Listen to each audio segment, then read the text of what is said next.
Welcome to Ask Me Anything AI live Q&A. I just pop in here every Wednesday at 12 Eastern to see if anybody has any questions about AI, anything you want to ask me. So what questions do you have about AI today?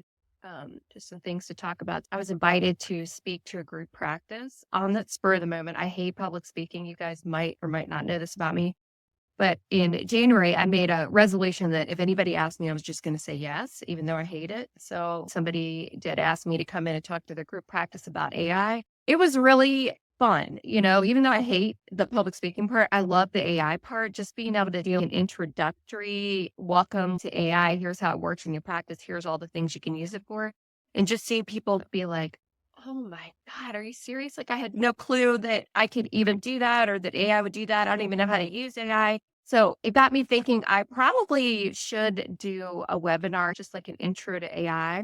And I'm curious if you're watching this, let me know if you'd like to have that, an intro to AI. I don't know how many of you are still new to it or have used it some or just using it all the time, like me, for every literal thing you do in your whole entire life, using AI for that. My instinct now is just to go over to AI and ask the question. So I'd love to do that, an intro to AI presentation and have you guys ask me questions or just get you started with AI for those of you that are brand new. So if you're here watching, there is a couple of people here. Intro to AI. Yes, please. Okay. I could totally do that.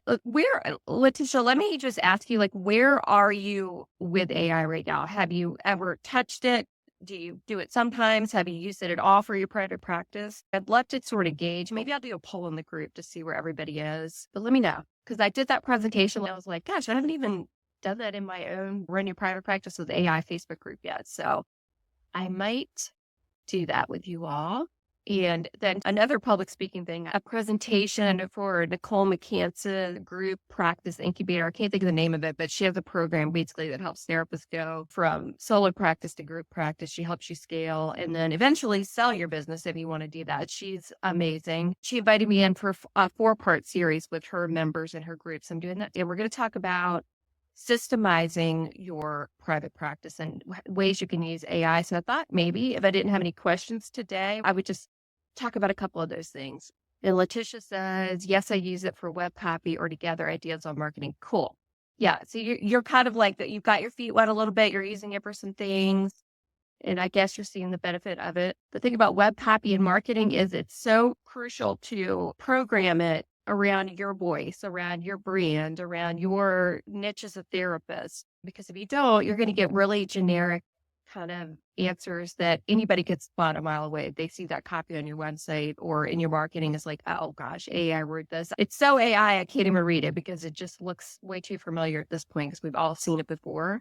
So you have to get super specific with that stuff. So I hope you're finding a good way to program it. In the Clinical AI Club, we have a whole module of how to build, whether it's a GPT or programming it in the back end to really know your brand voice and then keeping a separate document. If you have separate brands or multiple brands that you're trying to teach it about, keeping a separate document where you can just go copy and paste that training piece that you've told it before to set it up every single time for success. Because a lot of people do spend too much time probably just trying to mess with AI to get it to sound right. Where if you train it up front or if you have just like a training guidance document for it that you can copy and paste every time, it makes it so much easier for you to get great output really quick. Because the whole point of AI is to do it efficiently, to be able to have this thing that helps us save time, not costing us more time because we can't keep messing with it or we don't know how to use it correctly. So yeah, that's cool, Letitia. I hope it's helping you. Yeah. And let me know if you have any other questions, but I did think I would share a little bit with you guys, some prompts for this training. I'm working on the spreadsheet and the PowerPoint presentation. I've got some really good prompts that I'm going to give them, but I thought I would share some with you guys around systemizing your private practice. We already had a whole module on this inside the Clinical AI Club, but that was about a year ago that I did it. And actually, I'm even looking back on the content now and I'm like, oh my gosh, there's so much more that you can do with that around systemizing than I even thought of a year ago. I think it was September last year that I did that module in the AI Club and it's still blowing my mind. So I'm going to drop some prompts here. So a lot of what people don't know, especially if you run a group practice and you've got clinicians under you, I'm learning this myself, being an effective leader in your business, because I've got 2 VAs. I just hired an online business manager. I've had coaches, I've got a podcast editor, I've got some people doing Google ads for me. So a lot of the success when you hire people to start scaling up your practice, if it's therapist or admin or whatever, is getting really good systems in place. I was just on a podcast with Uriah Guilford. He has a podcast called The Productive Therapist. We were talking about this very thing, like the key to success with leadership and having business that scales is really good systems being in place. So this part of it's really crucial, being able to create SOPs, which stands for standardized operating procedures that everybody follows, everybody knows works in the business. If anybody has a question, they know they can go look at the SOP and it's going to walk them through whatever the process is step by step. So you're not having to spend a lot of time going back and correcting people and telling people, no, you need to do it this way. Instead, here's the SOP. This is the procedure we follow. Make sure you're following it. And then putting in time in your business to do sort of quality checks on that stuff to make sure that people are following the SOPs the way they're supposed to. If they're not following the SOPs, you can use AI even with that. You could say, this is the SOP. Nobody's following it. Here's what they're doing instead. What step am I missing in this procedure? You could pop that SOP in there with that prompt and it'll analyze it and correct it for you. So sort of doing it on the back end with your systems like that is really helpful for your success in the future. And that's what I'm going to talk about that presentation that I'm doing. But I do want to just drop these prompts. Let me see. So these are just some ideas for systems that you can use AI to help you sort of flesh out in your own business, whether you have a group practice or not. I'm going to put these in. So here's just a few. Identifying common cancellations. Let's say you just have cancellations coming up in your practice. And you could say, ChatGPT, based on a typical weekly scheduling pattern, identify the most common days and times when appointments are likely to be canceled. Provide suggestions for filling these potential gaps with waitlisted clients. It'll make an SOP for you around this. Let's say you have a wait list. Let's say you have cancellations, but it's like, people just cancel all week long. I've got all these people on the wait list. I cannot figure out a way to make this work succinctly and in a really smooth process. My clinicians don't tell me somebody's canceled, then the admin is not looking at the wait list. Like, what's the problem here? So you can feed all that information into ChatGPT. You could even take a screenshot of your calendar. For example, Simple Practice has it so you can put it on privacy mode so you can't see the client's names. Take a screenshot of that, put it over ChatGPT with a prompt like that, and have the picture come up and it'll show cancellation, no show on your schedule. Put it in there and with any data or information you can give it and see what it comes up with. And then once it gives you some ideas, you could say, I like this idea, I like this idea, and I like this idea, 1, 3, and 5. Can you take those 3 things and put it into an SOP for me to follow and for my staff to follow? So even if you don't have staff, if it's just you, even putting SOPs in place for yourself. So you've got this procedure that you follow every single time around things like no shows, wait list filling, all of that. It's going to help you be more successful. So that's just a little tip around systemization. I've got an hour-long presentation I'm doing about this. We do have a presentation in the AI Club already that I did about this. And we talk about it all the time in the Clinical AI Club. Like, how do I systemize this? How do I make it run more smoothly? How do I use AI to help me do it? I hope you find that helpful. So the other 3 that you could use just for waitlist systemization and strategy, give a scenario where appointments are frequently canceled at the last minute. Suggest a strategy to prioritize waitlist clients who will fill these slots quickly. Consider factors like common availability times and service types. So that's just another way of using a prompt. And the idea here is to let you see different ways you can use different prompts to get sort of the same result or outcome that you want to get. Another one for waitlist. ChatGPT, help me create a script for contacting waitlisted clients about potential openings.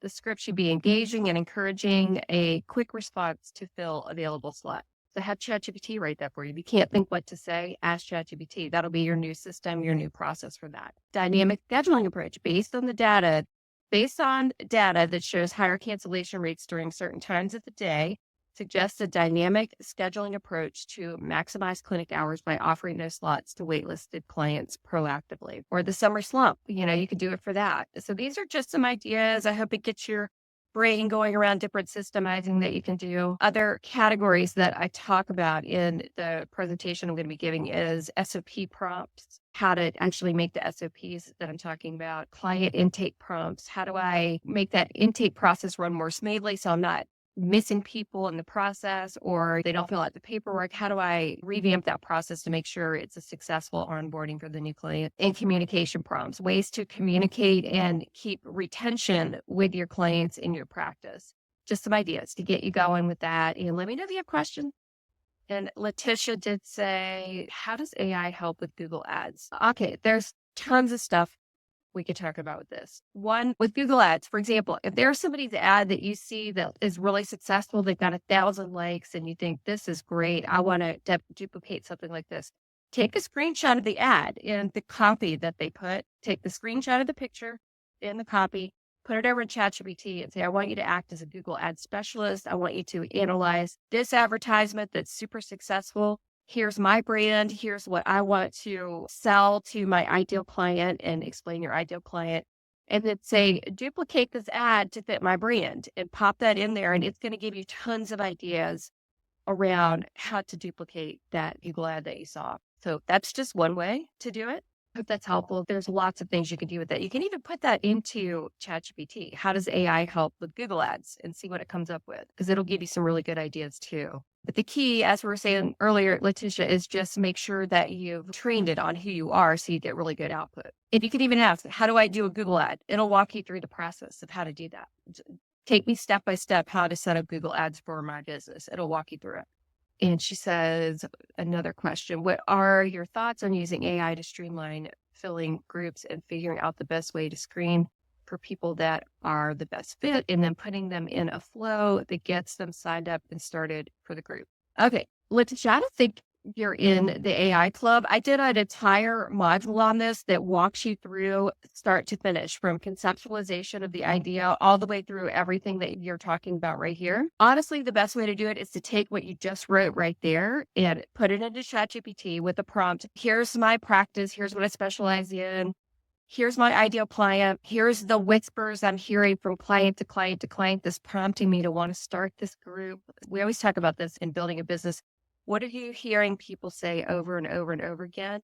And then that's probably the type of group that you need to have, or the product that you need to make, or the webinar you need to do. If you're hearing this whisper over and over and over again from multiple ideal clients, that's probably where to go with it. So telling ChatGPT, here's the group that I want to do. This is how I'm conceptualizing it. I want you to help me streamline filling these groups. Give me some ideas. I want to figure out the best way to screen these people. Give me a screening tool that I can use to make sure they're appropriate for the group. How do I know if they're the best fit? It'll tell you tips on that. Here's how you know if they're the best fit for this group. This is what you need to look out for. And then please give me a flow that gets them signed up and started for this group. Give me the process that I need to go through to do this. That's how I would approach it. In the AI Club, I do have, like I said, an entire module basically that walks you through start to finish. It's about 30 prompts that I give you to put in to identify the ideal customer, identify the group structure, how to market it, how to fill it, how to advertise it on your website, how to write good copy for it, the admin process for it. That whole thing is in the Clinical AI Club under how to start a group therapy program within your group practice. So those of you watching that are in the AI Club, if you haven't done it yet, it's in there. Those of you that are like, whoa, that sounds really cool, come join us in the AI Club. I'm going to write it down for you. www.clinicalaiclub.com. And that's where you can find all this really cool stuff that we've already talked about. And I touched on a little bit today. So I hope just even what I said today is super helpful for you, Letitia, and anybody else listening. And I have to run. That's Ask Me Anything AI, and it's sponsored by Berries. That's BERRIES.ICU/therapist. I'm obsessed with Berries. You guys know this. I'll put the link here. Next week, Berries is hopefully releasing their treatment plan feature. I'm so excited. Of course, you're going to hear me talking about it like crazy, and I'm going to be making videos to show you how it works inside of Berries. Cannot wait to share that with you guys. Okay, you guys take care. Have a great week. I'll see you next week for Ask Me Anything AI. Bye-bye.